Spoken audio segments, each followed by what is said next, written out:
आज जब हम सुशासन सप्ताह मनाने के लिए 25 दिसंबर के दिन एकत्रित आए हैं, तब 25 दिसंबर का दिन का एक अलग महत्व भी है।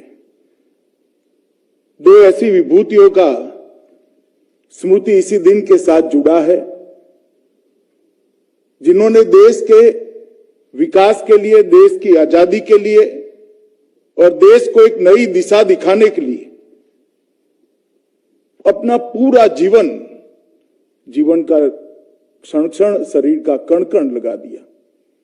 एक पंडित मदन मोहन मालवीय जी, जिन्होंने आजादी के पहले इस देश की गौरवमयी विरासत को दुनिया के सामने रखने का काम किया।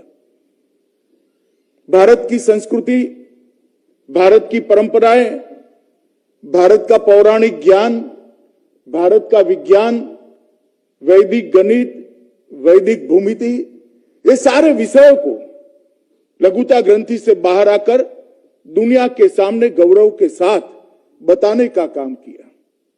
और उन्होंने यह भी बताया कि सारे विषयों का संरक्षण और संवर्धन सिर्फ भारत के लिए जरूरी नहीं है।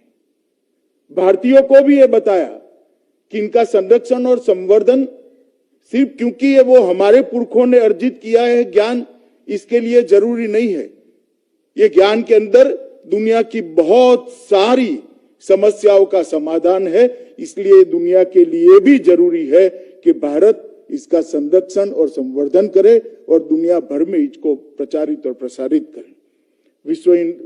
बनारस के अंदर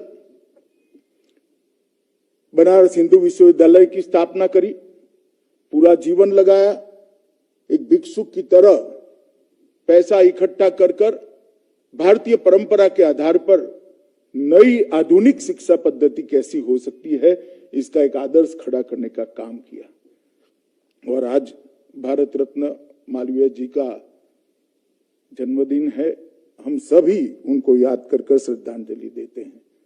आज आधुनिक भारत में सुशासन शब्द जिन्होंने सच अर्थ में जमीन पर उतारने का काम किया, ऐसे अटल जी का भी जन्मदिन।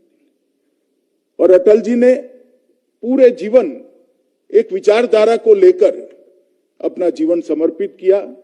देश के प्रधानमंत्री बने तब कई सारे ऐसे फैसले किए जो देश के गौरव के साथ जुड़े थे, सालों से लंबित।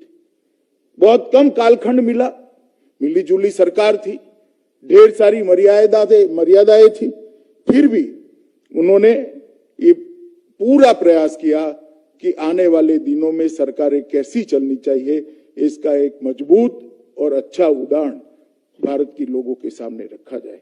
आज मैं पूरे देश की ओर से श्रद्धेय अटल जी को भी विनम्र श्रद्धांजलि देना चाहता हूं।